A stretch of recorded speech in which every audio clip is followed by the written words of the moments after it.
कुछ देर गर्मजोशी से बातचीत करने के बाद माधव राणा एक तरफ चला गया, कुछ उपचारात्मक गोलियां लीं और अपने घावों को भरने में जुट गया। इस बार उसके घाव तन्वी की तुलना में कहीं ज्यादा गहरे और गंभीर थे। भले ही उसके पास उपचारात्मक गोलियां थीं, फिर भी उसके घावों को इतनी जल्दी भरना नामुमकिन था। महिषासुर और अन्य अंधकार दानवों के वहां से भाग जाने के बाद मोहिनी राणा, कुंवर मानवेंद्र राणा, मीनाक्षी राणा, मृगांक राणा और राणा परिवार के अन्य योद्धा पवन वेग नौका के डेक पर पालथी मारकर बैठ गए और अपने घावों को भरने के लिए अपनी साधना ऊर्जा का उपयोग करने लगे। हालांकि इस भीषण युद्ध में उन्होंने अंततः अंधकार दानवों को हरा दिया था, लेकिन उनमें से लगभग हर कोई लहूलुहान और घायल था। महिषासुर के नेतृत्व में आए वो अंधकार दानव कोई साधारण दुश्मन नहीं थे। वे सभी अपने आप में बेहद खूंखार और कुशल थे। अगर शुरुआत में ही तन्वी ने 8वें स्तर के अमरलोक वाले उन 2 अंधकार दानवों को गंभीर रूप से घायल न किया होता और 7वें स्तर के अमरलोक वाले 2 अंधकार दानवों को मौत के घाट न उतारा होता, तो जीतना तो दूर, उनका जिंदा बचना भी किसी चमत्कार से कम नहीं होता। कमीनी लड़की, एक दिन मैं तुझे अपने ही हाथों से खत्म करूंगा। अंधकार दानवों को लेकर काफी दूर निकल जाने के बाद महिषासुर ने तन्वी की दिशा में पीछे मुड़कर घूरते हुए बेहद खौफनाक और जहरीले स्वर में कहा। तिमिर मंडल में आने के बाद यह उसकी पहली लड़ाई थी और एक मानव स्त्री ने उसे इतनी बुरी तरह धूल चटा दी थी। यह उसके लिए ऐसा अपमान था जिसे वो बर्दाश्त नहीं कर पा रहा था। कोई भी इस बात का जिक्र दोबारा कभी नहीं करेगा। महिषासुर ने अपने आसपास खड़े अंधकार दानवों पर एक ठंडी नजर डालते हुए कड़कती आवाज में कहा। जी, पवित्र पुत्र महिषासुर। महिषासुर के शब्द सुनते ही सभी अंधकार दानवों ने एक स्वर में तुरंत हामी भरी। वे सभी अच्छी तरह जानते थे कि इस घटना से महिषासुर की प्रतिष्ठा को गहरी ठेस पहुंची है। महिषासुर को अपने सम्मान और रुतबे से बहुत प्यार था। अगर किसी ने भी इस अपमानजनक घटना को फैलाने की जुर्रत की तो इसका सीधा मतलब था महिषासुर से दुश्मनी मोल लेना। ये अंधकार दानव महिषासुर के गुस्से और स्वभाव से भली भांति वाकिफ थे, इसलिए वे ऐसी मूर्खता करने के बारे में सोच भी नहीं सकते थे। दक्षिणी स्वर्ग मंडल के उन मानव योद्धाओं से काफी दूर आ जाने के बाद महिषासुर आराम करने के लिए कोई सुरक्षित जगह तलाशना चाहता था। तन्वी के साथ हुई उस भयानक टक्कर में तन्वी ने अपने साधना पुष्प से जो प्रहार किया था, उसने महिषासुर को गंभीर रूप से घायल कर दिया था। इस गुप्त क्षेत्र में अपना सफर और साधना जारी रखने से पहले उसे अपने घावों को भरना बहुत जरूरी था। इस लड़ाई ने दक्षिणी स्वर्ग मंडल के मानव योद्धाओं के प्रति उसके मन में भरे घमंड और तिरस्कार को हमेशा के लिए तोड़ दिया था। अगर उसके घाव भरने से पहले उसका सामना फिर से उस मानव स्त्री जैसे किसी योद्धा से हो गया तो उसे बहुत भारी नुकसान उठाना पड़ सकता है। महिषासुर, तुम अस्त्रलोक मंडल के अंधकार दानव हो, तुम्हारी ताकत सच में काफी प्रभावशाली है। जैसे ही महिषासुर आराम करने के लिए जगह खोज रहा था, अचानक एक आवाज उसके कानों में गूंजी। कौन है वहां? यह आवाज सुनते ही महिषासुर के चेहरे का रंग उड़ गया और वह सतर्क होकर चिल्लाया। उसके शब्द पूरे होते ही काले वस्त्रों में लिपटी एक बेहद खूबसूरत स्त्री धीरे धीरे वहां प्रकट हुई। तुम कौन हो? महिषासुर ने काले वस्त्रों वाली उस स्त्री को देखते हुए सावधानी से पूछा। यह स्त्री उसके इतने करीब कब और कैसे आ गई? उसे इसकी भनक तक क्यों नहीं लगी? इससे भी ज्यादा डरावनी बात यह थी कि इस स्त्री की आभा बेहद साधारण लग रही थी। वह उसके साधना स्तर का रत्ती भर भी अंदाजा नहीं लगा पा रहा था। इस रहस्यमयी उपस्थिति ने उसे अंदर तक डरा दिया था। मैं कौन हूं, इससे तुम्हें कोई मतलब नहीं होना चाहिए।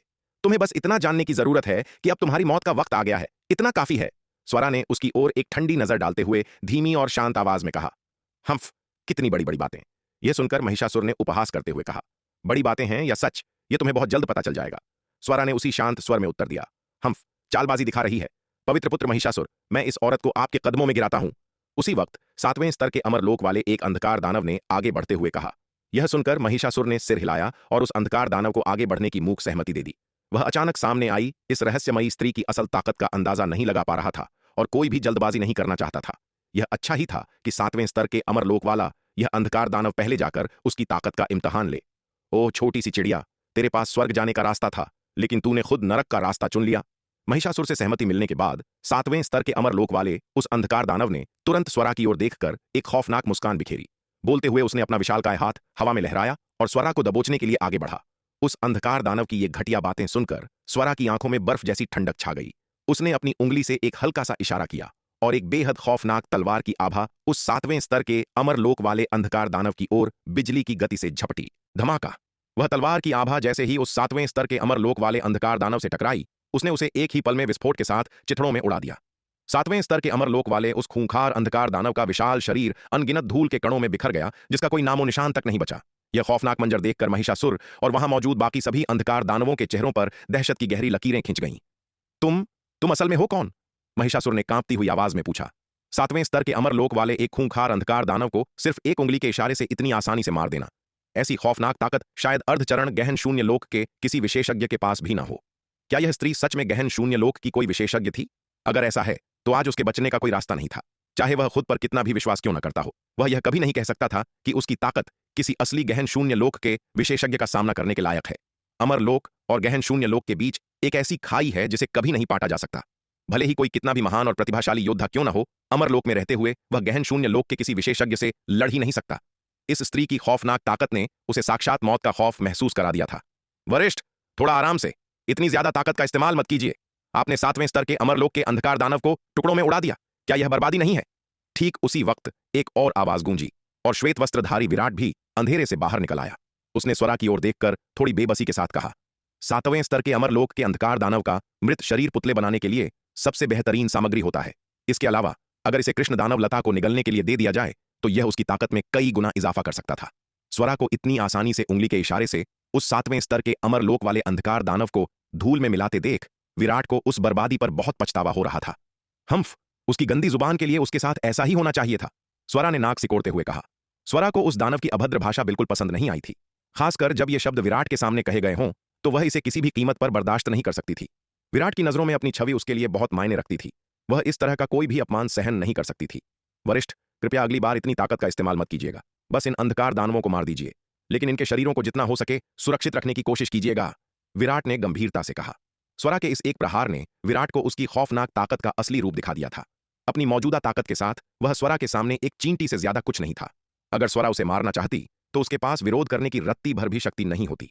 हालांकि उसने अंदाजा लगाया था कि स्वरा की ताकत काफी ज्यादा होगी, लेकिन उसने यह कभी नहीं सोचा था कि वह इस हद तक खौफनाक होगी। स्वरा की इस खौफनाक ताकत के सामने असुर मारक और असुर जयकाल जैसे शक्तिशाली अंधकार दानव भी धूल के समान थे। ठीक है, मैं समझ गई। विराट की बातें सुनकर स्वरा ने अपना हाथ हिलाते हुए कहा। वे दोनों ऐसे बात कर रहे थे जैसे वहां कोई और मौजूद ही ना हो, और वे महिषासुर और बाकी अंधकार दानवों को बलि के बकरों की तरह देख रहे थे, उन्हें पूरी तरह से नजरअंदाज कर रहे थे। जब वे दोनों बातें कर रहे थे, महिषासुर बिजली की तेजी से पलटा और क्षितिज की ओर भागने लगा। इस स्त्री की ताकत सच में बहुत खौफनाक थी। उसके पास उससे लड़ने की रत्ती भर भी हिम्मत नहीं बची थी। इस वक्त महिषासुर के दिमाग में सिर्फ एक ही बात थी, किसी भी कीमत पर यहां से भागकर अपनी जान बचाना। हम्फ, तुम्हें लगता है कि तुम मुझसे बचकर भाग सकते हो? तुमने मुझे, स्वरा को, बहुत कमजोर समझ लिया है। यह देखकर स्वरा ने एक ठंडी मुस्कान के साथ उपहास किया। यह कहते हुए उसने अपना हाथ आगे बढ़ाया और उसकी खौफनाक ताकत एक विशालकाय हाथ में बदल गई, जिसने पूरे आसमान को ढक लिया और वह हाथ भागते हुए महिषासुर की ओर झपटा। वरिष्ठ, उसे जान से मत मारिएगा! यह देखकर विराट तुरंत चिल्लाया। उसे बहुत चिंता थी कि यह स्त्री कहीं गुस्से में आकर महिषासुर को मार ही न डाले। अगर ऐसा हुआ तो उसकी सारी योजना मिट्टी में मिल जाएगी। वह स्वरा को इतनी दूर तक सिर्फ महिषासुर की जान लेने के लिए नहीं लाया था। विराट की बात सुनकर स्वरा थोड़ी हैरान हुई। उसका विशालकाय हाथ, जो प्रहार करने वाला था, तुरंत पकड़ने की मुद्रा में बदल गया और उसने महिषासुर को दबोच लिया। स्वरा के उस विशालकाय हाथ में आते ही महिषासुर को ऐसा लगा जैसे उसे लोहे की जंजीरों में जकड़ दिया गया हो। वह 1 इंच भी हिल नहीं पा रहा था। बाकी के अंधकार दानव यह देखकर बुरी तरह कांप उठे। उनका शक्तिशाली पवित्र पुत्र महिषासुर इस स्त्री के सामने पूरी तरह से बेबस था। उसकी ताकत सच में रूह कंपा देने वाली थी। इस वक्त उन अंधकार दानवों की वहां एक पल भी रुकने की हिम्मत नहीं हुई। एक खौफनाक चीख के साथ वे सभी अलग अलग दिशाओं में जान बचाकर भागने लगे। हम्फ, बेकार की मेहनत, स्वरा ने ठंडे स्वर में कहा। उसने अपना दूसरा हाथ लहराया और खौफनाक ताकत से एक और विशालकाय हाथ आसमान में प्रकट हुआ, जिसने भागते हुए अंधकार दानवों पर जोरदार प्रहार किया। धमाका! स्वरा के उस एक प्रहार से सभी अंधकार दानव जमीन पर आ गिरे। इस बार स्वरा ने अपनी ताकत पर नियंत्रण रखा था। उसने सिर्फ उन अंधकार दानवों की जान ली थी और उनके शरीरों को कोई खास नुकसान नहीं पहुंचाया था, ताकि विराट फिर से उसे ताने न दे। स्वरा को 7वें और 8वें स्तर के अमर लोक वाले इन अंधकार दानवों को इतनी आसानी से मारते देख जैसे वह किसी कीड़े को मसल रही हो, विराट ने एक गहरी सांस ली। वरिष्ठ की ताकत सच में कमाल की है। यह तो तन्वी से भी कहीं ज्यादा खौफनाक है। विराट अपनी प्रशंसा को रोक नहीं पाया। विराट की आधी बात सुनकर स्वरा के चेहरे पर पहले गर्व की मुस्कान थी, लेकिन जैसे ही उसने दूसरी आधी बात सुनी, उसके चेहरे का रंग तुरंत बदल गया। विराट, मैं अर्धचरण गहन शून्य लोक में हूं। तुम्हारी हिम्मत कैसे हुई मेरी तुलना उस तन्वी से करने की? तुम्हारा क्या मतलब है? क्या तुम मुझे नीचा दिखा रहे हो? स्वरा ने गुस्से से विराट को घूरते हुए कहा। तन्वी की ताकत सच में बहुत प्रभावशाली थी। यह बात उसे भी माननी पड़ती थी। अगर वे दोनों एक ही स्तर पर होते तो उसे खुद इस बात का यकीन नहीं था कि वह तन्वी को हरा पाएगी या नहीं। लेकिन अभी तन्वी उससे 2 स्तर नीचे थी और विराट का उसकी तुलना तन्वी से करना स्वरा को आग बबूला कर रहा था। अगर वह खुद से 2 स्तर नीचे वाली तन्वी से भी बेहतर नहीं थी तो क्या वह इतनी कमजोर थी? और दूसरी तरफ अगर तन्वी 8वें स्तर के अमरलोक में रहते हुए उसके बराबर की ताकत रखती थी तो तन्वी की प्रतिभा और युद्ध कौशल कितना खौफनाक रहा होगा। विराट की यह बात तन्वी की तारीफ करने और उसे नीचा दिखाने जैसी थी। स्वरा को गुस्सा क्यों नहीं आता? वरिष्ठ, कृपया मुझे गलत मत समझिए। मेरा मतलब आपको नीचा दिखाना बिल्कुल नहीं था। मैं तो बस आपकी ताकत देखकर हैरान था, विराट ने जल्दी से सफाई देते हुए कहा। उसे उम्मीद नहीं थी कि उसकी इस बात पर स्वरा इतनी बुरी तरह भड़क जाएगी। उसके नजरिए से 2 स्तरों का अंतर कोई बहुत बड़ा अंतर नहीं था। उन दोनों की तुलना करने में कोई बड़ी बात नहीं थी। वह अक्सर अपने आसपास के लोगों की ताकत की तुलना करता था, जैसे शार्दुल, नीलिमा, माया, चंपा और आयु की तुलना उनसे ऊंचे स्तर वालों से। यह बिल्कुल सामान्य बात थी। क्योंकि शार्दूल, नीलिमा, माया, चंपा और आयु जैसे लोगों की ताकत की तुलना अगर ऊंचे स्तर वालों से न की जाए तो किसी और से की ही नहीं जा सकती थी। समान स्तर पर बहुत ही कम लोग उनकी बराबरी कर सकते थे। विराट को स्वरा के गुस्से को शांत करने और उसे यह विश्वास दिलाने में काफी मशक्कत करनी पड़ी कि उसने सच में उसका मजाक नहीं उड़ाया था या उसे नीचा नहीं दिखाया था। विराट, तुम इस आदमी का क्या करने वाले हो? गुस्से से उबल रही स्वरा ने मुड़कर महिषासुर की ओर देखा, जिसे उसने अपनी पकड़ में रखा था, और विराट से पूछा। स्वरा की उन खूबसूरत लेकिन कातिलाना आंखों को देखकर महिषासुर को ऐसा लगा जैसे वह बर्फ की किसी गहरी खाई में गिर गया हो। वरिष्ठ, मेरी जान बख्श दीजिए। महिषासुर ने तुरंत गिड़गिड़ाते हुए दया की भीख मांगी। अगर आप मुझे छोड़ देंगी तो मैं आपको बहुत बड़ा इनाम दूंगा। हम, बहुत बड़ा इनाम? स्वरा ने उपहास करते हुए कहा। तुम्हें क्या लगता है मुझे तुम्हारे इनाम की कोई परवाह है? वरिष्ठ, मेरे गुरु असुर शूरसेन हैं, जो अस्त्रलोक मंडल के गहन शून्य लोक के विशेषज्ञ हैं। अगर आप मुझे छोड़ देंगी तो मैं आपको ऐसा इनाम दूंगा जिससे आप पूरी तरह संतुष्ट हो जाएंगी। महिषासुर बार बार मिन्नतें करता रहा। वह अस्त्रलोक मंडल का एक मशहूर और होनहार योद्धा था। उसका भविष्य बहुत उज्जवल था और वह इस तरह अपनी जान नहीं गंवाना चाहता था। अपनी जान बचाने के लिए वह स्वरा के सामने गिड़गिड़ाने के अलावा कुछ नहीं कर सकता था। इस वक्त महिषासुर को बहुत पछतावा हो रहा था। अगर उसे पहले पता होता तो वह सम्राट अंधक की बात मान लेता और इस गुप्त क्षेत्र में आता ही नहीं। उसने सपने में भी नहीं सोचा था कि इस गुप्त क्षेत्र में इतना खौफनाक और शक्तिशाली इंसान मौजूद होगा। बकवास बंद करो, आज तुम चाहे कुछ भी कह लो, सब बेकार है। भले ही तुम्हारे गुरु सम्राट अंधक हों, फिर भी मैं तुम्हें नहीं छोड़ूंगी। स्वरा ने उस पर एक नजर डाली और कहा। सम्राट अंधक? सम्राट अंधक है ही क्या? वह मेरे गुरु की बराबरी कैसे कर सकता है? यह सुनकर महिषासुर ने अहंकार के साथ कहा। तुम्हारा मतलब है कि तुम्हारे गुरु सम्राट अंधक से भी ज्यादा ताकतवर हैं? विराट यह सुनकर हैरान रह गया और उसने महिषासुर की ओर देखते हुए पूछा। वह अस्त्रलोक मंडल के बारे में बहुत कम जानता था और उसे कोई अंदाजा नहीं था कि अंधकार दानवों के बीच असुर शूरसेन कौन था। अब जब महिषासुर कह रहा था कि उसके गुरु असुर शूरसेन के सामने सम्राट अंधक का कुछ भी नहीं है, तो विराट सच में चौंक गया था। बिल्कुल, महिषासुर ने गर्व से कहा। मेरे गुरु अस्त्रलोक मंडल में बहुत ही महत्वपूर्ण हस्ती हैं। पूरे अस्त्रलोक मंडल में बहुत कम लोग ही उनकी बराबरी कर सकते हैं। तुम्हारे गुरु का साधना स्तर क्या है? यह सुनकर विराट ने कुछ पल सोचा और फिर उससे पूछा। सम्राट अंधक दूसरे स्तर के गहन शून्य लोक का विशेषज्ञ था। फिर भी महिषासुर कह रहा था कि सम्राट अंधक उसके गुरु से कमजोर है। क्या ऐसा हो सकता है कि उसका गुरु तीसरे स्तर के गहन शून्य लोक का विशेषज्ञ हो? दूसरे स्तर का गहन शून्य लोक? महिषासुर ने तुरंत जवाब दिया। अपनी जान बचाने के लिए विराट जो भी पूछ रहा था उसे उसका जवाब देना ही था। दूसरे स्तर का गहन शून्य लोक? विराट ने कुछ पल विचार किया, फिर महिषासुर की ओर देखकर पूछा। अस्त्रलोक मंडल में क्या तुम्हारे गुरु से भी ऊंचे साधना स्तर का कोई विशेषज्ञ है? बिल्कुल, महिषासुर ने जल्दी से सिर हिलाया। महाअसुर गोमांतक, जो अस्त्रलोक मंडल के प्रमुख हैं, उनका साधना स्तर मेरे गुरु से भी ऊंचा है। महाअसुर गोमांतक का साधना स्तर क्या है? विराट ने उसे देखते हुए अपना सवाल जारी रखा। तीसरे स्तर का गहन शून्य लोक, महिषासुर ने कहा। तो तुम्हारे अस्त्रलोक मंडल की ताकत तिमिर मंडल से कहीं ज्यादा है? विराट ने पूछा। तिमिर मंडल में सबसे शक्तिशाली व्यक्ति उसका प्रमुख सम्राट अंधक है। हालांकि सम्राट अंधक की साधना केवल दूसरे स्तर के गहन शून्य लोक तक ही है। अब महिषासुर कह रहा था कि अस्त्रलोक मंडल के प्रमुख महाअसुर गोमांतक तीसरे स्तर के गहन शून्य लोक के एक अत्यंत शक्तिशाली विशेषज्ञ हैं। इतना ही नहीं, उसका गुरु असुर शूरसेन भी सम्राट अंधक से ज्यादा ताकतवर था। महिषासुर की बातों से यह साफ था कि अस्त्रलोक मंडल तिमिर मंडल की तुलना में कहीं ज्यादा खौफनाक और शक्तिशाली था। तिमिर मंडल की क्या औकात है? वह हमारे अस्त्रलोक मंडल की बराबरी कैसे कर सकता है? महिषासुर ने अहंकार भरे स्वर में कहा। तिमिर मंडल इतने सालों से तुम्हारे दक्षिणी स्वर्ग मंडल से लड़ रहा है और अभी तक उसे जीत नहीं पाया है। वे सब के सब नकारा और कचरा हैं। अगर हमारे अस्त्रलोक मंडल ने हमला किया होता तो तुम्हारा दक्षिणी स्वर्ग मंडल बहुत पहले ही मिट्टी में मिल चुका होता। तू सच में हमारे दक्षिणी स्वर्ग मंडल को मिट्टी में मिलाना चाहता है? मैं अभी तुझे इसी वक्त जान से मार डालूंगी, नीच कीड़े। महिषासुर की ये बातें सुनकर स्वरा का खून खौल उठा और उसने महिषासुर के सिर पर एक जोरदार थप्पड़ जड़ दिया। स्वरा का वो नाजुक सा हाथ महिषासुर के विशाल सिर के सामने धूल के एक कण जैसा था। फिर भी उसके सिर पर पड़े उस एक थप्पड़ ने महिषासुर को तुरंत लहूलुहान कर दिया। वरिष्ठ, मुझे माफ कर दीजिए, मुझे माफ कर दीजिए। मैंने सिर्फ यह कहा था कि तिमिर मंडल बहुत नकारा है। मेरा मतलब दक्षिणी स्वर्ग मंडल को मिट्टी में मिलाने का बिल्कुल नहीं था। स्वरा के उस थप्पड़ ने महिषासुर के होश उड़ा दिए थे। अगर स्वरा ने थोड़ी सी भी ताकत और लगाई होती तो उसका सिर उसी वक्त तरबूज की तरह फट जाता। इस वक्त महिषासुर पूरी तरह से दहशत में था। उसका सारा अहंकार और घमंड चूर चूर हो चुका था और वह स्वरा के सामने बार बार दया की भीख मांग रहा था। पूर्ण और अजेय ताकत के सामने वह सिर्फ अपनी पूंछ हिलाकर रहम की भीख ही मांग सकता था। तुम्हारा अस्त्रलोक मंडल तिमिर मंडल की मदद के लिए और कितनी सेना भेजेगा? विराट ने उसकी आंखों में देखते हुए पूछा। अब तक जो कुछ भी उसने जाना था उससे यह स्पष्ट था कि अस्त्रलोक मंडल तिमिर मंडल से कई गुना ज्यादा शक्तिशाली था। अगर अस्त्रलोक मंडल पूरी तरह से तिमिर मंडल की मदद करने लगा तो दक्षिणी स्वर्ग मंडल के लिए इसके परिणाम बहुत भयानक होंगे। अपनी मौजूदा ताकत के साथ दक्षिणी स्वर्ग मंडल किसी भी तरह से अस्त्रलोक मंडल का मुकाबला नहीं कर सकता था। इसलिए उसे यह जानना बहुत जरूरी था कि अस्त्रलोक मंडल मदद के लिए कितनी सेना और शक्ति भेजने वाला है। खैर, मुझे इसकी पूरी और सटीक जानकारी नहीं है, महिषासुर ने कांपते हुए कहा। लेकिन एक बार जब हमारा अस्त्रलोक मंडल लोहित मंडल की बची खुची ताकतों को पूरी तरह से खत्म कर देगा तो हम तिमिर मंडल को अपना पूरा समर्थन देंगे।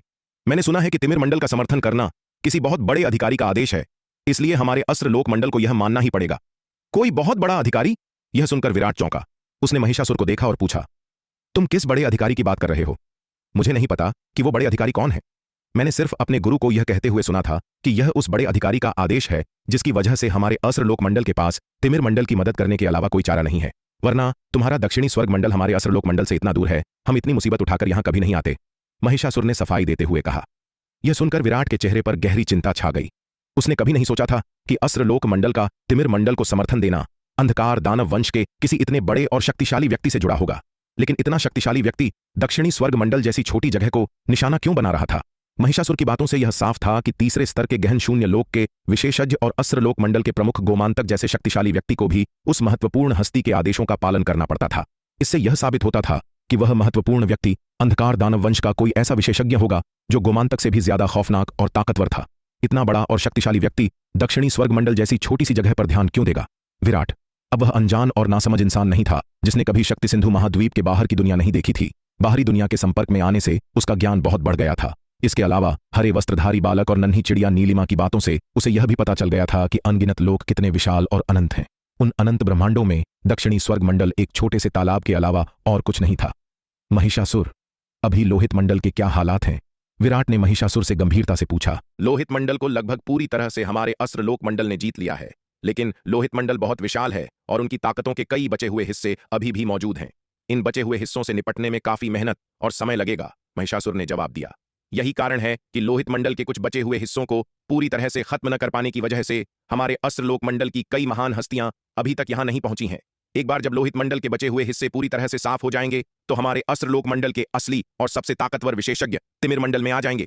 महिषासुर की ये खौफनाक बातें सुनकर विराट और स्वरा के दिलों पर एक भारी बोझ आ गया। अगर महिषासुर की जानकारी सच थी तो दक्षिणी स्वर्ग मंडल का भविष्य बहुत ही अंधकारमय और भयानक होने वाला था। महिषासुर, तुम जीना चाहते हो या मरना? विराट ने अचानक महिषासुर से पूछा। बेशक मैं जीना चाहता हूं, यह सुनते ही महिषासुर ने तुरंत कहा। अगर आप मुझे छोड़ देंगे तो मैं आपको बहुत बड़ा इनाम दूंगा। अगर कभी दक्षिणी स्वर्ग मंडल पर कब्जा हो भी गया तो मैं आपकी सुरक्षा की पूरी गारंटी दे सकता हूं। उसने यह सब इसलिए कहा क्योंकि उसे उम्मीद थी कि ये दोनों उसकी जान बख्श देंगे।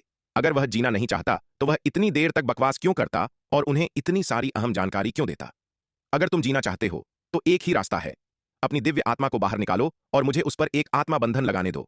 भविष्य में हमारे लिए तिमिर मंडल की जासूसी करो और जानकारी इकट्ठा करो तो मैं तुम्हारी जान बख्श दूंगा। विराट ने उसकी ओर गहरी नजरों से देखते हुए कहा। शुरुआत में उसने महिषासुर को वैसे ही पकड़ने की योजना बनाई थी जैसे उसने राका को पकड़ा था। फिर 8वें स्तर के अमरलोक का एक पुतला अवतार बनाकर रूप परिवर्तन ताबीज का उपयोग करके महिषासुर का रूप धरकर अंधकार दानव वंश में घुसपैठ करने और खुफिया जानकारी जुटाने का विचार किया था। लेकिन जब उसे पता चला कि महिषासुर का गुरु शूरसेन सम्राट अंधक से भी ज्यादा शक्तिशाली अंधकार दानव था तो विराट ने अपनी योजना बदल दी। उसे नहीं पता था कि ऐसे शक्तिशाली जीव के पास कौन सी खौफनाक तकनीकें हो सकती हैं जिनसे वह अनजान था। अगर शूरसेन ने उसका भेष पहचान लिया तो बहुत बड़ी मुसीबत खड़ी हो जाएगी। अगर अंधकार दानवों को पता चल गया कि उसके पास ऐसी क्षमताएं हैं तो भविष्य में बिना पकड़े गए उनके बीच घुसपैठ करना लगभग नामुमकिन हो जाएगा। सुरक्षित रहने के लिए विराट ने महिषासुर को नियंत्रित करने के लिए अस्थायी रूप से आत्मा बंधन का उपयोग करने का फैसला किया ताकि वह उसे एक मोहरे के रूप में इस्तेमाल करके अंधकार दानवों की जानकारी निकाल सके। यह सुनकर महिषासुर झिझक गया। अपनी दिव्य आत्मा को बाहर निकालना और उस पर आत्मा बंधन लगवाना, इसका सीधा मतलब था कि उसकी जिंदगी हमेशा के लिए किसी और के हाथों में गिरवी रख दी जाएगी। उसकी जिंदगी और मौत पर उसका कोई अधिकार नहीं रहेगा, बल्कि वह पूरी तरह से दूसरे व्यक्ति के रहमो करम पर निर्भर हो जाएगा। इसके अलावा इंसानों के लिए अंधकार दानवों की जासूसी करना, क्या यह उसे अंधकार दानवों का एक गद्दार नहीं बना देगा? क्या बात है, तुम्हें यह मंजूर नहीं है? उसे झिझकता देख विराट ने तुरंत स्वर्रा की ओर मुड़कर कहा। वरिष्ठ, चूंकि इसे यह मंजूर नहीं है तो चलिए इसे हमेशा के लिए मौत की नींद सुला देते हैं। बहुत बढ़िया, यह सुनकर स्वरा ने एक खौफनाक मुस्कान के साथ कहा। मैं तो इस जानवर को बहुत पहले ही मार देना चाहती थी। यह कहते हुए वह महिषासुर के सिर पर प्रहार करने ही वाली थी। रुकिए! महिषासुर यह देखकर बुरी तरह डर गया और जल्दी से चिल्लाया, मुझे मंजूर है, मुझे सब मंजूर है। वरिष्ठ, रुक जाइए! यह सुनकर विराट ने तुरंत स्वरा को रोक दिया। तो तुम्हारा मतलब है तुम मेरी शर्तें मानने को तैयार हो? विराट ने महिषासुर की आंखों में देखते हुए पूछा। तैयार हूं, पूरी तरह तैयार हूं, महिषासुर ने घबराते हुए जल्दी से कहा। चूंकि तुम तैयार हो तो फिर इंतजार किस बात का कर रहे हो? विराट ने उसे घूरते हुए पूछा। यह सुनकर महिषासुर अब और झिझकने की हिम्मत नहीं जुटा पाया और उसने तुरंत अपनी दिव्य आत्मा को बाहर निकाल दिया। भले ही उसकी दिव्य आत्मा को बांध दिया जाएगा और उसकी जिंदगी उसके अपने हाथों में नहीं रहेगी, लेकिन चाहे जो भी हो, यह कम से कम उस विरोधी के हाथों अभी मौत के घाट उतारे जाने से तो बेहतर ही था। अगर उसने अपनी जान ही गंवा दी तो फिर सब कुछ सच में खत्म हो जाएगा। जब तक वह जिंदा था, बाद में अपनी आजादी वापस पाने का मौका तो था, महिषासुर द्वारा अपनी दिव्य आत्मा को बाहर निकालने के बाद विराट ने तुरंत उसके भीतर एक मजबूत आत्मा बंधन स्थापित कर दिया। सौभाग्य से उसकी श्रवण वर्षा, आत्मा पोषण, रहस्य विद्या पहले ही 7वें स्तर पर पहुंच चुकी थी और उसकी दिव्य आत्मा की ताकत 7वें स्तर के अमर लोक के विशेषज्ञ के बराबर थी। वरना महिषासुर जैसे खूंखार और शक्तिशाली विशेषज्ञ की दिव्य आत्मा के भीतर आत्मा बंधन लगाना और उसे नियंत्रित करना उसके लिए बहुत मुश्किल होता। लेकिन उसकी मौजूदा दिव्य आत्मा की ताकत के साथ यह काम कोई बहुत मुश्किल नहीं था। मेरे मालिक, आज से आपका यह सेवक आपकी सेवा करने में अपनी पूरी जी जान लगा देगा। अपने भीतर आत्मा बंधन स्थापित होने के बाद महिषासुर ने तुरंत विराट के सामने सम्मानपूर्वक सिर झुकाया। हम बहुत अच्छे। यह देखकर विराट ने संतुष्टि से सिर हिलाया और कहा, अब तुम यहां से जा सकते हो। जी मेरे मालिक। महिषासुर ने तुरंत और सम्मानपूर्वक हामी भरी। वह बिजली की तेजी से मुड़ा और दूर क्षितिज की ओर उड़ गया। विराट, क्या उसे इस तरह जाने देना ठीक है? क्या होगा अगर वह वापस अंधकार दानव वंश में जाए और हमारे आदेशों को मानने से इनकार कर दे और हमारे राज उन्हें बता दें? स्वरा ने महिषासुर की जाती हुई आकृति को देखते हुए चिंता से पूछा। चिंता मत कीजिए वरिष्ठ, मैंने उसकी आत्मा पर एक मजबूत बंधन लगा दिया है। उसका हर एक कदम, हर एक हरकत मेरे नियंत्रण में है। अगर उसने कोई भी चालाकी करने की कोशिश की तो मैं सिर्फ एक सोच से उसकी आत्मा को राख में बदल सकता हूं। विराट ने दृढ़ता से कहा। यह सबसे अच्छा रहेगा, स्वरा ने सहमति में सिर हिलाते हुए कहा। महिषासुर अपनी पूरी ताकत लगाकर गुप्त क्षेत्र के प्रवेश द्वार की ओर उड़ रहा था। पूरे एक दिन तक लगातार उड़ने के बाद वह आखिरकार रुका और उसने पीछे मुड़कर देखा। जब उसे यकीन हो गया कि कोई उसका पीछा नहीं कर रहा है तो उसने राहत की एक लंबी सांस ली। ईश्वर का शुक्र है, वह खौफनाक स्त्री उसके पीछे नहीं आई। मुझे नियंत्रित करने और मुझे तुम्हारे आदेशों का पालन करवाने की कोशिश, तुम्हारे ये सपने कभी पूरे नहीं होंगे। वह तुरंत अस्त्रलोक मंडल लौट जाएगा और अपने गुरु शूरसेन से उसकी आत्मा पर लगे इस बंधन को हटाने में मदद मांगेगा। वह लड़का, हालांकि उसका साधना स्तर स्पष्ट नहीं था, लेकिन वह निश्चित रूप से उससे ज्यादा ताकतवर तो नहीं था। एक छोटी सी चींटी की इतनी हिम्मत कि वह उसे नियंत्रित करने की कोशिश करे। उसने अभी जो समझौता किया था वह सिर्फ अपनी जान बचाने के लिए एक अस्थायी नाटक था। वह उस लड़के और उस कमीनी लड़की को उस हर एक अपमान की 100 गुना कीमत चुकाने पर मजबूर करेगा जो उसने आज सहा है। महिषासुर ने मन ही मन यह कसम खाई। हालांकि जैसे ही उसके मन में यह विचार आया, एक ठंडी आवाज उसके दिमाग में गूंज उठी। महिषासुर, मैं तुम्हें सलाह दूंगा कि तुम ऐसे दुष्ट और खतरनाक विचार अपने मन में न लाओ। तुम्हारी हर एक हरकत, हर एक विचार मेरे पूरी तरह से नियंत्रण में है। अगर तुमने अपने गुरु को इस बारे में बताने की जरा सी भी हिम्मत की तो मैं तुरंत तुम्हारी आत्मा को हमेशा के लिए मिटा दूंगा। अपने दिमाग में गूंजती इस आवाज को सुनकर महिषासुर अंदर तक कांप उठा और अगले ही पल उसे अपनी आत्मा में एक भयंकर और असहनीय दर्द महसूस हुआ। आह! महिषासुर ने अपना सिर पकड़ लिया और एक दिल दहला देने वाली चीख निकल पड़ी। उसकी आत्मा से उठने वाला वो खौफनाक दर्द उसे ऐसा महसूस करा रहा था जैसे उसकी आत्मा किसी भी पल राख में बदल जाएगी। मेरे मालिक, मुझे माफ कर दीजिए, मुझे माफ कर दीजिए। महिषासुर जमीन पर तड़पते हुए दर्द से कराह रहा था। मैं अब कभी ऐसा नहीं करूंगा।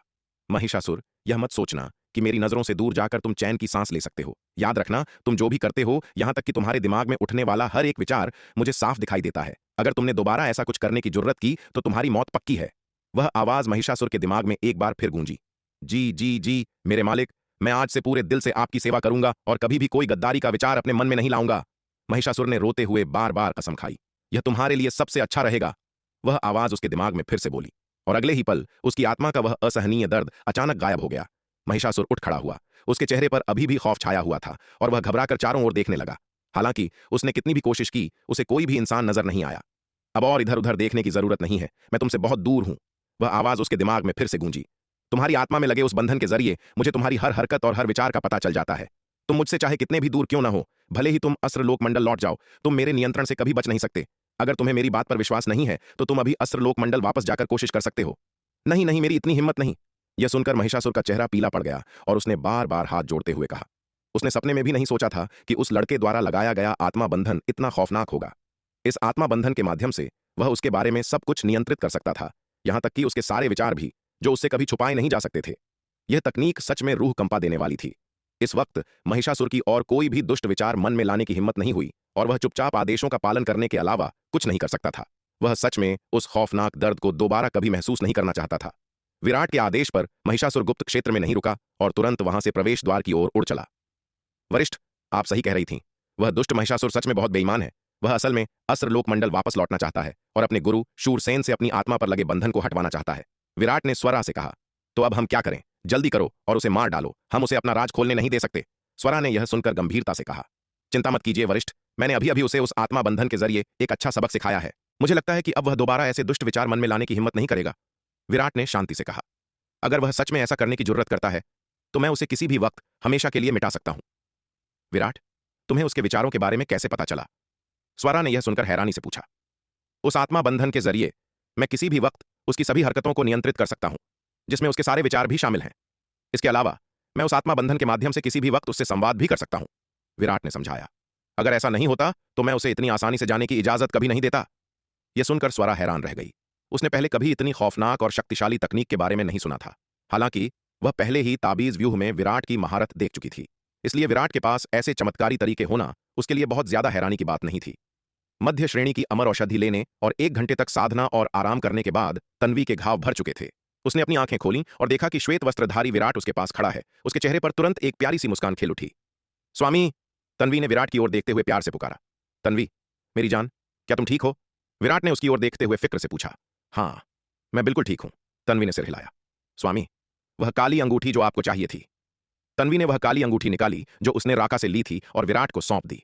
उसे नहीं पता था कि विराट को यह काली अंगूठी क्यों चाहिए थी, लेकिन चूंकि वह जानता था कि यह राका के पास है और उसने खास तौर पर उसे इसे लाने का निर्देश दिया था, तो यह उसके लिए बहुत महत्वपूर्ण होगी। इसलिए अब जबकि उसके घाव भर चुके थे और राणा परिवार के योद्धा अभी भी अपनी उपचार तकनीकों का अभ्यास कर रहे थे, उसने वह काली अंगूठी विराट को दे दी। विराट ने वह काली अंगूठी ली, उसका मुआयना किया और फिर उसे पवन वेग नौका से नीचे जंगल की ओर फेंक दिया। स्वामी, आप यह क्या कर रहे हैं? तन्वी यह देखकर हैरानी से पूछ बैठी। विराट ने ही उसे खास तौर पर राका से वह काली अंगूठी लेने का निर्देश दिया था, लेकिन अब विराट ने उस काली अंगूठी को ऐसे ही फेंक दिया था जिससे वह पूरी तरह से उलझन में पड़ गई थी। तन्वी, मेरी जान, कुछ बातें हैं जो मैं तुम्हें बाद में समझाऊंगा, लेकिन अभी यह सही वक्त नहीं है। श्वेत वस्त्रों में लिपटे विराट ने उसकी ओर देखा और कहा, मैं यह तुम्हें परेशान करने के लिए नहीं कर रहा हूं। मेरा अपना एक खास मकसद है। जी, मुझे आप पर पूरा विश्वास है स्वामी। तन्वी ने यह सुनकर सिर हिलाया। चूंकि आपके लिए अभी यह बताना असुविधाजनक है तो मत बताइए। तन्वी, मेरी जान, तुम्हारा बहुत बहुत शुक्रिया। यह सुनकर श्वेत वस्त्रधारी विराट ने उसे प्यार से देखा और कहा। उसके पास इतने सारे राज थे जो उसने तन्वी से छुपाए रखे थे, लेकिन वह चाहे जो भी करे, तन्वी ने हमेशा उस पर बिना किसी शर्त के विश्वास किया था। वह तन्वी से जो भी करने को कहता वह बिना सवाल किए वह कर देती थी। भले ही तन्वी को उसके कुछ कामों पर शक होता था, लेकिन जब तक वह खुद न समझाए वह कभी कुरेद कुरेद कर सवाल नहीं करती थी। इस अटूट विश्वास ने विराट को अंदर तक छू लिया था। स्वामी, आप मुझसे इतने औपचारिक तरीके से क्यों बात कर रहे हैं? तन्वी प्यार भरे गुस्से में चहक उठी।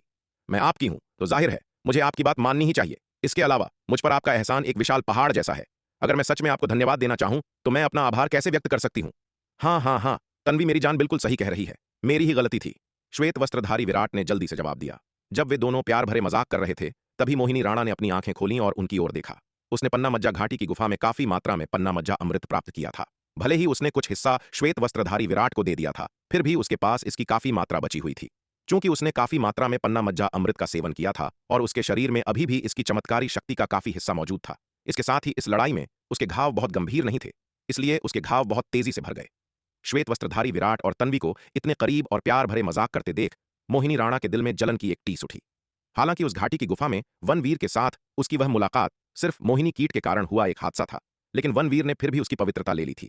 हालांकि वह ऐसा दिखावा करना चाहती थी जैसे वह दिन कभी आया ही ना हो और उसे भूल जाना चाहती थी, लेकिन उस आदमी को जिसने उसकी पवित्रता ली थी किसी दूसरी औरत के साथ इतना करीब देखकर उसके मन में एक कड़वाहट भर गई। इस वक्त श्वेत वस्त्रधारी विराट और तन्वी ने भी मोहिनी राणा की उन घूरती नजरों को देख लिया। मोहिनी राणा की उस नजर को देखकर श्वेत वस्त्रधारी विराट का शरीर अकड़ गया और उसके दिल में अपराध बोध की एक लहर दौड़ गई। उस दिन पन्ना मज्जा घाटी की गुफा में यह सच था कि वह और मोहिनी राणा अंतरंग हुए थे। भले ही उसने इसकी शुरुआत न की हो, भले ही मोहिनी राणा ने कहा था कि जो हुआ सो हुआ, जैसे कि वह कभी हुआ ही ना हो, लेकिन फिर भी वह उसकी उपस्थिति में खुद को असुरक्षित महसूस करता था। स्वामी, आपके और मोहिनी राणा के बीच क्या चल रहा है? मोहिनी राणा की उन नजरों को देखकर और श्वेत वस्त्रधारी विराट के चेहरे पर अपराध बोध देखकर तन्वी आखिरकार उससे पूछे बिना नहीं रह सकी। कुछ नहीं, हम तो सिर्फ एक बार मिले हैं, श्वेत वस्त्रधारी विराट ने हकलाते हुए कहा। क्या सच में सिर्फ एक बार मुलाकात? तन्वी ने जोर देते हुए पूछा। बिल्कुल, यह सच है। तन्वी के सवालों के सामने श्वेत वस्त्रधारी विराट और भी ज्यादा हकलाने लगा। श्वेत वस्त्रधारी विराट के इस घबराए हुए बर्ताव को देखकर तन्वी का शक और भी गहरा हो गया। अगर सच में विराट और मोहिनी राणा के बीच कुछ नहीं था तो वह इतना घबराया हुआ क्यों था? इसके अलावा उसे भी हल्का सा एहसास हुआ था कि विराट के प्रति मोहिनी राणा का रवैया कुछ अलग और असामान्य था। स्वामी, आपके और मोहिनी राणा के बीच कोई अंतरंग पल तो नहीं गुजरे हैं ना? तन्वी ने श्वेत वस्त्रधारी विराट को देखते हुए शक भरी नजरों से पूछा। तन्वी, मेरी जान, तुम ये कैसी बेतुकी बातें कर रही हो? यह सुनकर श्वेत वस्त्रधारी विराट चौंक गया। उसने घबराहट में इधर उधर देखा और तन्वी से कहा। तन्वी मेरी जान, तुम्हें इस बारे में नीलिमा को बिल्कुल नहीं बताना चाहिए। अगर उस नन्ही और पागल चिड़िया को इस बारे में पता चल गया तो आसमान टूट पड़ेगा। श्वेत वस्त्रधारी विराट के इस घबराए हुए रूप को देखकर तन्वी का दिल धड़क उठा। क्या उसकी यूं ही कही गई बात सच में सच हो गई थी? उसने तो बस विराट की परीक्षा लेने के लिए ऐसा कहा था। उसे सच में विश्वास नहीं था कि विराट और मोहिनी राणा के बीच कोई अंतरंग पल गुजरे होंगे। उसे उम्मीद नहीं थी कि विराट इस तरह घबरा जाएगा। हम अगर आप चाहते हैं कि मैं इस बारे में चुप रहूं, तो बेहतर होगा कि आप मुझे सच सच बता दें कि आपके और मोहिनी राणा के बीच आखिर चल क्या रहा है। तन्वी ने नाक सिकोड़ते हुए कहा। वैसे तो उसे विराट के दूसरी औरतों के साथ रिश्तों से कोई खास परेशानी नहीं होती थी, लेकिन नीलिमा की बातें सुनने के बाद उसने इस बात पर ध्यान देना शुरू कर दिया था। आखिरकार नीलिमा सही थी। अगर विराट बहुत सारी औरतों के साथ उलझा रहेगा तो यह पक्का नहीं था कि वह उसके दिल में अपनी जगह बनाए रख पाएगी या नहीं। मोहिनी राणा दक्षिणी स्वर्गमंडल की 10 सबसे खूबसूरत औरतों में से एक थी और उसकी सुंदरता किसी भी तरह से तन्वी से कम नहीं थी। इस वक्त तन्वी को अपने लिए एक हल्का सा खतरा महसूस होने लगा। ठीक है, यह सुनकर श्वेत वस्त्रधारी विराट के पास बेबसी से हार मानने के अलावा कोई चारा नहीं था। फिर उसने अपनी दिव्य चेतना का उपयोग करके तन्वी को वह सब बताया जो पन्ना मज्जा घाटी की गुफा में उसके और मोहिनी राणा के बीच हुआ था। तन्वी मेरी जान, मोहिनी राणा भी तुम्हारी तरह ही मोहिनी कीट की शिकार हुई थी।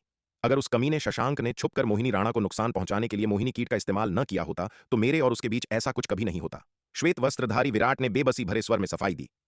तो बात यह है, तन्वी अब समझ गई थी कि असल में क्या हुआ था। हम और मेरे स्वामी अभी साफ मुकर रहे थे, कह रहे थे कि वे मोहिनी राणा से सिर्फ एक बार मिले हैं। तन्वी ने उसे घूरते हुए नाराजगी से कहा। तन्वी मेरी जान, तुमने मुझसे वादा किया है कि तुम इस बारे में नीलिमा को नहीं बताओगी। श्वेत वस्त्रधारी विराट ने जल्दी से याद दिलाया। मुझे पता है, मैं अपने स्वामी के लिए यह राज छुपा कर रखूंगी। तन्वी ने उसे एक बार फिर घूरा। वह विराट को इसके लिए दोष नहीं दे रही थी। आखिरकार उसने खुद भी मोहिनी कीट की उस जानलेवा ताकत का अनुभव किया था। एक बार इसके प्रभाव में आने के बाद मोहिनी कीट से जागी उस काम वासना को शांत करने का कोई और तरीका नहीं था सिवाय शारीरिक मिलन के। अगर विराट ने बीच बचाव न किया होता और अगर मोहिनी राणा शशांक के हाथों में पड़ जाती और उसका शिकार बन जाती तो इसके परिणाम कहीं ज्यादा भयानक होते। भले ही तन्वी नहीं चाहती थी कि विराट और मोहिनी राणा के बीच कोई रिश्ता हो, लेकिन वह यह भी बिल्कुल नहीं चाहती थी कि मोहिनी राणा शशांक का शिकार बने। शशांक के उस गंदे मंसूबे के सफल होने से बेहतर था कि इसका फायदा विराट को मिले। यह बहुत अच्छी बात है, बहुत अच्छी बात है। तन्वी की बातें सुनकर श्वेत वस्त्रधारी विराट ने राहत की सांस ली। उसे नहीं लगता था कि तन्वी का यह बात जानना कोई बहुत बड़ी मुसीबत थी। आखिरकार तन्वी उसकी हर बात मानती थी और हमेशा उसके साथ खड़ी रहती थी। जब तक उस पागल चिड़िया को इसका पता नहीं चलता तब तक सब ठीक था। इस बारे में जानने के बाद तन्वी ने मोहिनी राणा की ओर एक नजर डाली, अचानक उठी और मोहिनी राणा की तरफ चल दी। तन्वी मेरी जान, तुम क्या करने जा रही हो? यह देखकर श्वेत वस्त्रधारी विराट को घबराहट होने लगी। मैं अपनी बहन मोहिनी को नमस्ते कहने जा रही हूं, तन्वी ने मुस्कुराते हुए जवाब दिया। चूंकि मोहिनी राणा और विराट के बीच वह सब हो चुका था, इसलिए अब वह भी विराट की ही स्त्री थी। सौतनों को तो कभी न कभी एक दूसरे का सामना करना ही पड़ता है। इसलिए वह स्वाभाविक रूप से चाहती थी कि मोहिनी राणा बहनों के बीच के पद और सम्मान को समझे। कहीं ऐसा न हो कि मोहिनी राणा जो नई आई है बड़ी बहन बनने की कोशिश करने लगे। यह कहना गलत नहीं होगा कि नीलिमा के साथ समय बिताने के बाद तन्वी पर इस मामले में उसका बहुत गहरा प्रभाव पड़ा था। पहले अपने कोमल और शांत स्वभाव के कारण उसने कभी ऐसा कुछ नहीं किया होता। बहन मोहिनी, तुम्हारे घाव अब कैसे हैं? तन्वी मोहिनी राणा के पास आकर पालथी मारकर बैठ गई, उसकी ओर देखा और एक मीठी मुस्कान के साथ पूछा। बहुत बेहतर है, आपकी फिक्र के लिए शुक्रिया तन्वी जी, मोहिनी राणा ने कहा। उसके चेहरे पर अजीब सी असहजता थी। उसे बहुत अजीब लगा कि तन्वी ने अचानक उसे बहन मोहिनी कहकर बुलाना शुरू कर दिया था। बहन मोहिनी, इतना औपचारिक होने की कोई जरूरत नहीं है। आज से मुझे बस बड़ी बहन कहकर बुलाओ। वैसे भी अब हम एक ही परिवार का हिस्सा हैं, तन्वी ने एक प्यारी सी मुस्कान के साथ कहा। तन्वी जी, आपके कहने का क्या मतलब है? तन्वी के ये शब्द सुनकर मोहिनी राणा का चेहरा सख्त हो गया और उसने उसकी ओर देखकर पूछा। बहन मोहिनी, क्या तुम अभी भी अनजान बनने का नाटक कर रही हो? तन्वी ने उसकी ओर देखा और मुस्कुराई। चूंकि तुम्हारे और मेरे स्वामी के बीच वह सब हो चुका है, तो क्या हम एक ही परिवार नहीं हुए? तन्वी के ये शब्द सुनकर मोहिनी राणा के अंदर घबराहट की लहर दौड़ गई। मुझे बिल्कुल नहीं पता कि तन्वी जी किस बारे में बात कर रही हैं, मोहिनी राणा ने खुद को शांत रखने की पूरी कोशिश करते हुए कहा। बहन मोहिनी, क्या तुम अभी तक कुंवारी हो? तन्वी ने उसकी आंखों में देखते हुए सीधे पूछा। यह सुनते ही मोहिनी राणा का चेहरा शर्म से लाल हो गया। भले ही वह कितनी भी कठोर और अलग थलग रहने वाली हो, लेकिन जब ऐसी बातों का जिक्र होता था तो वह बहुत शर्मिंदा हो जाती थी। तन्वी जी, आप मेरे निजी मामलों में बहुत ज्यादा दखल दे रही हैं, मोहिनी राणा ने गुस्से से कहा। बहन मोहिनी, चूंकि तुम्हारे और मेरे स्वामी के बीच वह सब हो चुका है तो तुम स्वाभाविक रूप से मेरी छोटी बहन हो। तुम्हारी बड़ी बहन होने के नाते तुम मेरे अधिकार क्षेत्र में आती हो, तन्वी ने मुस्कुराते हुए अधिकार भरे स्वर में कहा। कौन है तुम्हारी छोटी बहन? मोहिनी राणा ने गुस्से में पलटकर जवाब दिया। मेरा और वनवीर का आपस में कोई रिश्ता नहीं है। हालांकि यह कहते हुए उसे अंदर ही अंदर अपराध बोध महसूस हो रहा था। बहन मोहिनी, अगर तुम यह बात नहीं मानोगी तो तुमने मेरे स्वामी के साथ जो किया है, मैं उसका हिसाब तुमसे जरूर लूंगी। मेरे स्वामी, तन्वी के स्वामी, कोई ऐसे इंसान नहीं है जिसके साथ कोई भी खिलवाड़ कर सके, तन्वी ने उसकी आंखों में आंखें डालते हुए धीमे और स्पष्ट शब्दों में कहा। यह मानना पड़ेगा कि इस मामले में तन्वी की समझ सच में बहुत गहरी हो गई थी। नीलिमा की बातों से प्रभावित होने के बाद वह इस मामले में नीलिमा से भी 2 कदम आगे निकल चुकी थी। तन्वी, तुम आखिर चाहती क्या हो? तन्वी की बातें सुनकर मोहिनी राणा ने दांत पीसते हुए कहा। मुझे कुछ नहीं चाहिए। तन्वी ने उसकी ओर देखा और मुस्कुराई। मैं तो बस तुम्हें यह बताने आई हूं कि छोटी बहन होने के नाते आज से तुम्हें अपनी बड़ी बहन की हर बात माननी होगी। यही हमारे परिवार का नियम है। चूंकि नीलिमा ने उसे अपनी बड़ी बहन की बात मानने का निर्देश दिया था, तो वह भी स्वाभाविक रूप से उम्मीद करती थी कि मोहिनी राणा, जो छोटी बहन है, उसकी बात माने। यह सब इसलिए था ताकि मोहिनी राणा अपनी हदें पार न करे। तन्वी की नजर में यह बिल्कुल सही और जायज था। वह मोहिनी राणा को विराट के दिल में अपनी जगह लेने की इजाजत किसी भी कीमत पर नहीं दे सकती थी। हम मैं तुम्हारी कोई छोटी बहन नहीं हूं, मोहिनी राणा ने उपहास करते हुए कहा। उस गुफा में जो भी हुआ वह सिर्फ एक हादसा था। चूंकि वह अब बीत चुका है, तो चलो यह मान लेते हैं कि वह कभी हुआ ही नहीं। मैं वनवीर की औरत नहीं हूं और तुम्हारी छोटी बहन तो बिल्कुल भी नहीं। हे, लगता है बहन मोहिनी अभी भी बहुत जिद्दी है। तन्वी हल्का सा मुस्कुराई। हालांकि जैसा कि मैंने पहले कहा था, एक बार जब तुम हमारे परिवार में आ जाती हो तो तुम्हें नियमों का पालन करना ही होगा। बहन मोहिनी को बस यह बात याद रखनी चाहिए। बेशक अगर बहन मोहिनी आज के बाद मेरे स्वामी को परेशान करना बंद कर दे, तो तुम यह मान सकती हो कि मैंने ऐसा कुछ कभी कहा ही नहीं। भरोसा रखो, मैं वनवीर के पास कभी फटकने भी नहीं आऊंगी, मोहिनी राणा ने उदासीनता से कहा। उसके और वनवीर के बीच जो कुछ भी हुआ था वह सिर्फ एक हादसा था। वह वनवीर को लेकर इतनी पागल नहीं थी कि सिर्फ एक बार की उस घटना के कारण यह जिद पकड़ ले कि वह किसी और से शादी नहीं करेगी। यह बहुत अच्छी बात है, तन्वी ने सहमति में सिर हिलाते हुए कहा। अगर भविष्य में मोहिनी राणा ने विराट को परेशान करना बंद कर दिया तो यह तो और भी अच्छी बात होगी। मोहिनी राणा की प्रतिभा, क्षमता और सुंदरता किसी भी तरह से उससे कम नहीं थी। अगर वह विराट का पीछा करती रही तो तन्वी को काफी दबाव महसूस होगा। इसके अलावा वह अभी हर दिन विराट के साथ समय बिता रही थी और उसे किसी और के साथ बांटने का विचार भी सहन नहीं कर सकती थी। मोहिनी राणा से बात करने के बाद तन्वी उठी और वापस श्वेत वस्त्रधारी विराट के पास लौट आई। तन्वी मेरी जान, तुमने अभी मोहिनी राणा से क्या कहा? तन्वी को लौटते देखकर श्वेत वस्त्रधारी विराट ने थोड़ी घबराहट के साथ पूछा। तन्वी और मोहिनी राणा के बीच की ज्यादातर बातचीत दिव्य चेतना के माध्यम से हुई थी। बाहर वालों को पता ही नहीं था कि उन्होंने क्या बात की है। जब उसने तन्वी को मोहिनी राणा की तरफ जाते देखा था तो श्वेत वस्त्रधारी विराट को सच में चिंता हो रही थी कि वे दोनों आपस में लड़ पड़ेंगी। सौभाग्य से उसका सबसे बड़ा डर सच नहीं हुआ। कुछ नहीं, बस बहन मोहिनी से कुछ बातचीत कर रही थी। तन्वी ने यह सुनकर मुस्कुराते हुए जवाब दिया। यह देखकर कि तन्वी और कुछ नहीं बताएगी, विराट ने भी ज्यादा सवाल नहीं किए। एक और दिन बीत गया। माधव राणा को छोड़कर राणा परिवार के लगभग सभी योद्धा अपने घावों से पूरी तरह उबर चुके थे। माधव राणा के घाव जो महिषासुर ने दिए थे इतनी आसानी से भरने वाले नहीं थे। हालांकि मोहिनी राणा, कुंवर मानवेंद्र राणा और मीनाक्षी राणा के पास पन्ना मज्जा अमृत था, लेकिन उन्होंने इसे माधव राणा को नहीं दिया। यह अत्यंत मूल्यवान और दुर्लभ साधना खजाना गहन शून्य लोक के विशेषज्ञों के लिए भी बहुत बड़ा आकर्षण था। इस तरह के खजाने का उनके पास होना आसानी से लालची लोगों की नजरों में आ सकता था, इसलिए वे इन खजानों का उपयोग करने में बेहद सावधानी बरत रहे थे। इसके अलावा हालांकि माधव राणा के घाव गंभीर थे, लेकिन वे जानलेवा नहीं थे। ज्यादा से ज्यादा उसे ठीक होने में थोड़ा और समय लगेगा। आराम करने के बाद यह समूह फिर से आगे बढ़ा और गुप्त क्षेत्र के प्रवेश द्वार की ओर अपनी उड़ान जारी रखी। उनके जाने के कुछ ही देर बाद विराट और स्वरा वहां पहुंच गए। विराट को वह काली अंगूठी मिल गई जो उसके निर्मल अवतार ने जंगल में छोड़ दी थी। अपने हाथ के एक इशारे से विराट ने राका को काली अंगूठी से बाहर निकाला और एक ही प्रहार से उसे मौत के घाट उतार दिया। चूंकि राका के भेष में उसका अंधकार दानव पुतला अवतार नष्ट हो चुका था, इसलिए वह अब अंधकार दानव वंश में वापस घुसपैठ करने के लिए उस पहचान का उपयोग नहीं कर सकता था और राका को जिंदा रखने का कोई मतलब नहीं था। काली अंगूठी प्राप्त करने के बाद विराट ने एल्डर योगिता को ढूंढा, उसे जंभासुर को लिया और जंभासुर को काली अंगूठी में फेंक दिया। फिर उसने अमरलोक के तीसरे स्तर पर एक नया अंधकार दानव पुतला अवतार बनाया और रूप परिवर्तन ताबीज का उपयोग करके जंभासुर का रूप धारण कर लिया। विराट ने वह काली अंगूठी अमरलोक के तीसरे स्तर वाले अंधकार दानव पुतले अवतार को सौंप दी और उसे गुप्त क्षेत्र के प्रवेश द्वार की ओर भेज दिया। चूंकि राका के भेष वाला अंधकार दानव पुतला अवतार नष्ट हो चुका था, इसलिए उसे अंधकार दानव वंश में घुसपैठ जारी रखने के लिए किसी दूसरी पहचान का उपयोग करना ही था। सौभाग्य से उसने केवल राका को ही नहीं बल्कि जंभासुर को भी पकड़ा था। भले ही जंभासुर राका जितना शक्तिशाली नहीं था, फिर भी वह तिमिर मंडल के 10 पवित्र पुत्रों में से एक था। यह पहचान उसके लिए अंधकार दानव वंश में घुसपैठ करने और काफी जानकारी जुटाने के लिए काफी थी। विराट द्वारा जंभासुर को ले जाने के बाद एल्डर योगिता के पास अब वहां पहरा देने की कोई जिम्मेदारी नहीं थी और उसके पास कुछ खाली समय था। यह सोचकर कि कहीं वह गुप्त क्षेत्र में यूं ही भटकने न लगे, विराट ने उसे जुबैदा की जड़ी बूटियां इकट्ठा करने में मदद करने के लिए पन्ना मज्जा घाटी भेज दिया। विराट के सारे काम पूरे करने के बाद स्वरा अपनी एकांत साधना जारी रखने के लिए वापस शक्ति सिंधु महाद्वीप लौट गई। महिषासुर से अस्त्रलोक मंडल की ताकत के बारे में जानने के बाद उस पर दबाव और भी बढ़ गया था। अपनी मौजूदा ताकत के साथ उसे पूरा विश्वास था कि वह गहन शून्य लोक के पहले स्तर के विशेषज्ञ से लड़ सकती है, लेकिन उसे यकीन नहीं था कि वह दूसरे स्तर के गहन शून्य लोक के विशेषज्ञ का सामना कर पाएगी या नहीं। और इससे भी बड़ी बात यह थी कि दूसरे स्तर के गहन शून्य लोक के विशेषज्ञों के अलावा अस्त्रलोक मंडल में गोमांतक जैसा एक सर्वोच्च विशेषज्ञ भी था जो तीसरे स्तर के गहन शून्य लोक का योद्धा था। ऐसे खौफनाक विशेषज्ञ की ताकत का तो कोई अंदाजा ही नहीं लगा सकता था। दक्षिणी स्वर्ग गुप्त क्षेत्र, एक पहाड़ी गुफा के अंदर अचानक एक जोरदार धमाके के साथ गुफा से एक अत्यंत शक्तिशाली और खौफनाक आभा फूट पड़ी और अगले ही पल दुनिया में अजीब और चमत्कारी दृश्य उत्पन्न होने लगे। आसमान से अनगिनत सुनहरी किरणें उतरने लगीं जो पूरी गुफा को रोशन कर रही थीं। गुफा के चारों ओर भारी मात्रा में साधना ऊर्जा तेजी से घूमने लगी। यह साफ था कि अमरलोक के किसी योद्धा ने यहां साधना का एक नया स्तर पार कर लिया था।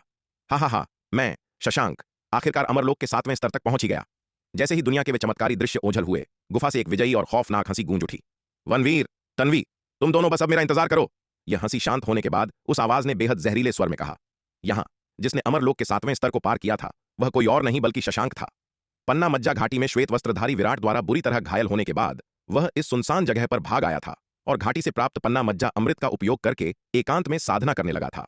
पन्ना मज्जा अमृत की चमत्कारी शक्ति की मदद से और अपनी कड़ी तपस्या के बाद उसने आखिरकार आज अमरलोक के 7वें स्तर को पार कर लिया था।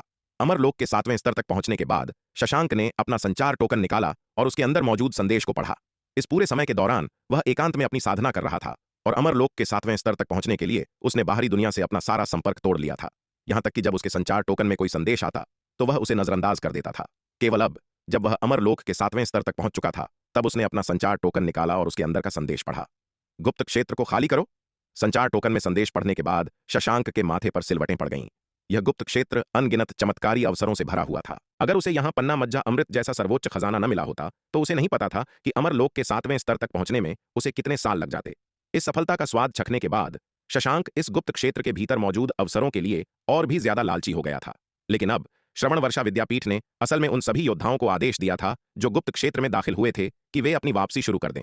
जाहिर है शशांक इस बात से बिल्कुल खुश नहीं था। आखिर ऐसा क्या हो गया? कुलपति मयंक ने ऐसा अजीब आदेश क्यों दिया होगा? शशांक ने कुछ पल के लिए गहराई से सोचा। क्या कुलपति मयंक सठिया गए हैं?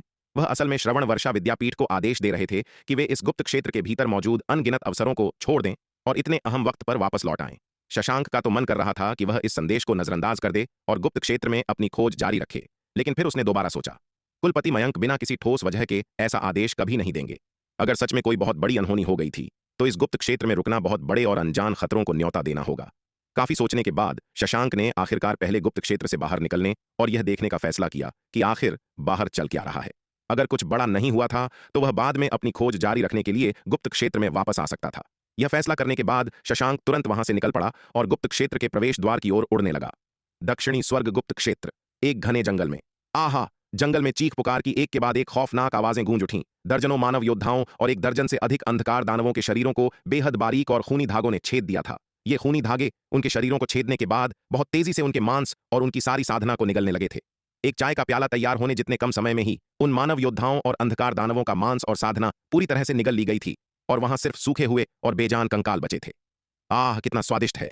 इतने सारे मांस और साधना को निगलने के बाद लावण्या एक गहरी और मदहोश कर देने वाली सांस लिए बिना नहीं रह सकी। लूट और दूसरों की ताकत निगलने के जरिए अपनी साधना को आसमान छूते हुए देखने का वह एहसास बस जादुई था। जब से उसने इस गुप्त क्षेत्र में कदम रखा था, वह पानी में मछली की तरह आजाद थी। इस सुनसान और अनजान जगह में वह अपनी रक्तजीवी तकनीकों का बिना किसी डर या रोक टोक के इस्तेमाल कर सकती थी। इसके अलावा इंसानों और अंधकार दानवों के बीच चल रहे युद्ध ने उसे इस खून खराबे का पूरा फायदा उठाने का बेहतरीन मौका दे दिया था। कुछ ही सालों में मानव योद्धाओं और अंधकार दानवों से भारी मात्रा में मांस और साधना निगलने के बाद उसने अमरलोक के 3रे स्तर को पार कर लिया था। साधना की इतनी खौफनाक रफ्तार बाहरी दुनिया में कड़ी से कड़ी तपस्या करके भी हासिल करना बिल्कुल नामुमकिन था। मैं सच में कुछ और साल इस गुप्त क्षेत्र में रुकना चाहती थी, लेकिन अफसोस, अब यहां से जाने का वक्त आ गया है। लावण्या ने जमीन पर बिखरे उन सूखे कंकालों पर एक नजर डाली। उसके चेहरे पर निराशा साफ झलक रही थी। वह सच में इस गुप्त क्षेत्र में हमेशा के लिए रुकना चाहती थी। यहां का माहौल उसके लिए किसी स्वर्ग से कम नहीं था।